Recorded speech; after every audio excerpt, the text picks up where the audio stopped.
పట్టణ ప్రాంతాల్లో సొంత ఇంటి స్థలం కలిగి ఉన్న వారికి పక్కా గృహం నిర్మించుకునేందుకు పీఎంఏవై పథకం ద్వారా ఎన్డీఏ కూటమి ప్రభుత్వం 2,50,000 రూపాయల ఆర్థిక సహాయం అందిస్తున్నట్లు తెలుగుదేశం పార్టీ రాష్ట్ర అధికార ప్రతినిధి పిఠాపురం మాజీ ఎమ్మెల్యే వర్మ తెలిపారు. పిఠాపురంలో ఆయన మీడియాతో మాట్లాడుతూ పిఠాపురం మున్సిపాలిటీ గొల్లప్రోల్ నగర పంచాయతీలో ఈ విషయమై అధికారులు నిర్వహిస్తున్న ఇంటింటి సర్వేలో ప్రజలందరూ పాల్గొని తమ ఇంటి నిర్మాణానికి ప్రభుత్వం అందిస్తున్న ఆర్థిక సహాయాన్ని పొందాలని పిఠాపురం మాజీ ఎమ్మెల్యే వర్మ ఈ సందర్భంగా విజ్ఞప్తి చేశారు. మన అర్బన్ పిఠాపురం అలాగే గొల్లప్రోల్లో తిరుగుతారు కాబట్టి ఎవరైతే లబ్ధిదారులు ఉన్నారో ఎలిజిబిలిటీ ఉన్న లబ్ధిదారులు వారితో ఎన్రోల్మెంట్ చేయించుకోవడం ఒకటి.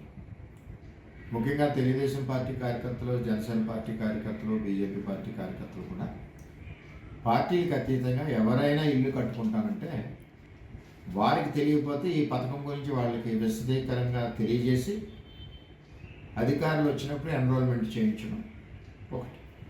అన్నిటికంటే ముఖ్యమైన విషయం ఏంటంటే మీరు త్వరలో కట్టుకోగలరు అనుకుంటేనే అందులో జాయిన్ అవ్వండి. మేము ఏదో వచ్చే సంవత్సరం కట్టుకోవాలి, నెక్స్ట్ ఇయర్ కట్టుకోవాలని ఆలోచన ఉన్న వాళ్ళ మటుకు ఇందులో జాయిన్ అవ్వాలి. ఇమీడియట్గా నెల, 2 నెలలు, 3 నెలల లోపల, 4 నెలల లోపల కట్టుకునే వ్యక్తులు ఎవరైతే ఉన్నారో వారందరూ కూడా అధికారుల సర్వేలో పేరు ఇచ్చుకుని చేసుకోండి. తర్వాత మిగిలిన వాళ్ళు కట్టుకున్నప్పుడు ఆ టైంకి మళ్ళీ స్కీమ్ వస్తుంది కాబట్టి ఆ స్కీమ్లో మీరు పెట్టుకోవడానికి అవకాశం ఉంటుంది. ఏదేమైనా ఇది పేదవారందరికీ లబ్ధి చేకూరే విధంగా టీడీపీ, జేఎస్పీ, బీజేపీ ముగ్గురు కార్యకర్తలు పార్టీలకు అతీతంగా అందరికీ వచ్చే విధంగా ఎన్రోల్మెంట్ సర్వేలో చేయించవలసిందిగా కోరుతున్నాను.